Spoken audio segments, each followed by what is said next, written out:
So in continuation, but either way, if machines thus develop to be more superior than the human race, will only suffer rather than benefit from it. So even if we have all those improved technical advancement,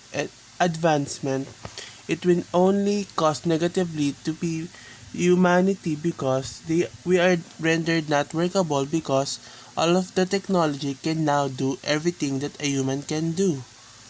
Next is a society and the problems it faces becomes more complicated and machines become more intelligent. People might just follow these machines simply because machine-made plans are well calculated and bring better results than what humanity does.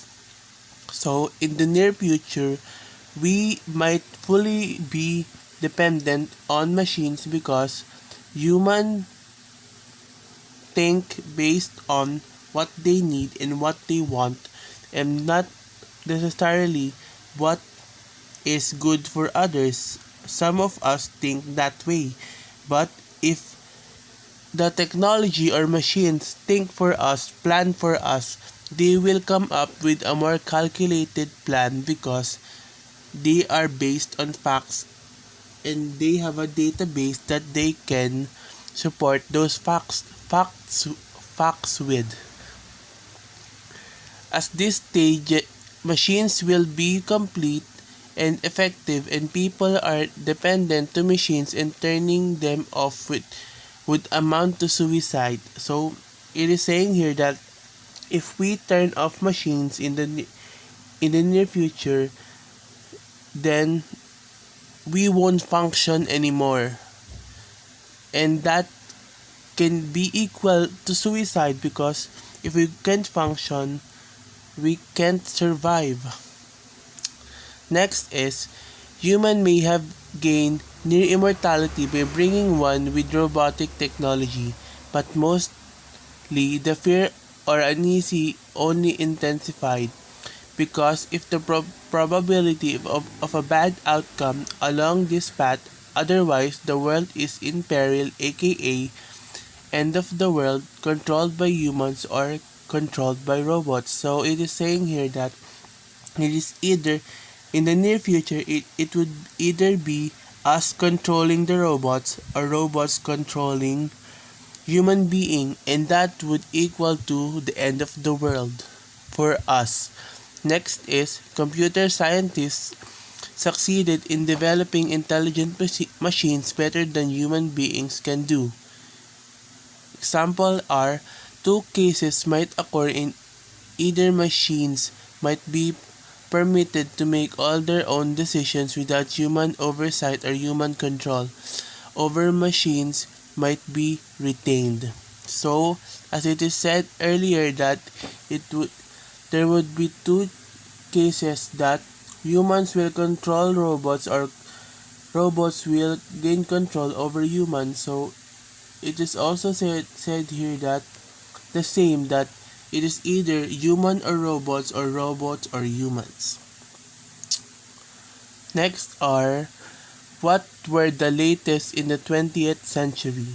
The world has developed technologies underlying the weapon of mass destruction, WMD, nuclear, biological, and chemical NBC, are powerful and bring enormous threat to warring nations.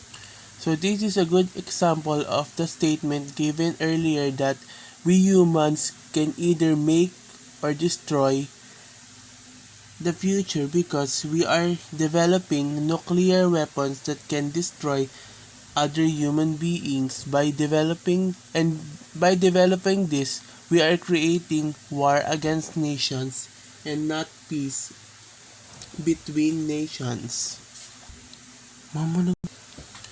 Next is what about the 21st century?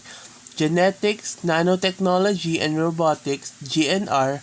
The genetic revolution will allow us to reprogram our own biology. The nanotechnology revolution will allow us to manipulate matter at the molecular and atomic scale, and the robotics revolution will allow us to create a greater than human non-biological intelligence. So it is said here that in the future we can manipulate almost everything from the biggest size to the smallest size. But also because of those knowledge, in the near future, humans might become useless because of technologies taking over the society. Next are some of the most evident effect of technological advancement in our world. So first is over 50% of Taiwanese workers may lose job due to artificial intelligence (AI), particularly in the field of education and trade logistics. So as I have been saying on and on that in the near future, humans might be rendered not workable anymore because technology is taking over almost in every field of work that a human is supposed to do. Like in the working field of education and trade, the Taiwanese workers are slowly being replaced with machines because as we all know that purchasing machines for the company will result to less payment for the labor of the workers.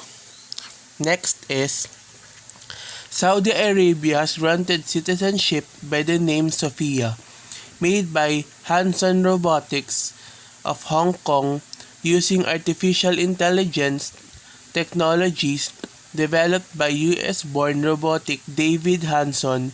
He is capable of making realistic human facial expressions and learning that relevant and familiar human emotions behind these gestures. So, because of all those technical advancement, Saudi Arabia has granted citizenship to a robot, and they are treating her like a living human being because as they say that Sophia can feel and sense the emotions of other people through their gestures and their facial expressions. Next is Tokyo, Japan granted residency to a robot named Mirai, an AI chatbot on the Japanese messaging service Line, who was designed to behave like a 7-year-old boy. The European Union has also been looking into the possibility of classifying robots as electronic persons with specific rights and obligations. Since they behave and think like humans, they too might have their own robotic human-like rights. So, because of all those advancements, humans, specifically the people living in Japan, is thinking of giving a non-living being or a chatbot their own or robots their own rights because they believe that they can now coexist with us because they can feel our feelings and read our gestures just like a normal human being. And also, electronic manufacturers are trying their luck on artificial intelligence, like voice-controlled and AI are two trends dominating consumers' devices in 2018. The use of voice assistants is making humans lazy to do things on their own. The use of these apps has been extended to refrigerators, lightings at home, giant televisions, and items such as wearable or smartwatches. So, as we can see that technology is slowly or no rapidly making us humankind lazy because we are overly dependent on technology and we'd rather do things through technology than doing it by ourselves. So in conclusion, the future still need us. Machine simply will never understand another machine. I cannot up into the emotions of human in making conclusions or assisting the people around them. Alright, granting that machines can make decisions for themselves, there is still that part of them that will require emotions that will assist you, human, enter decisions. The future needs us because each man is needs and understood knowledge, which is one of the reasons why machines will never catch up with human rules. So we need to keep into our minds and hearts that machines are just made to support and provide. So we should not be overly dependent on technology because technology are made to give us assistance on our daily lives and not to make us lazy and do those tasks for us, but rather than just to assist us in our day-to-day basis.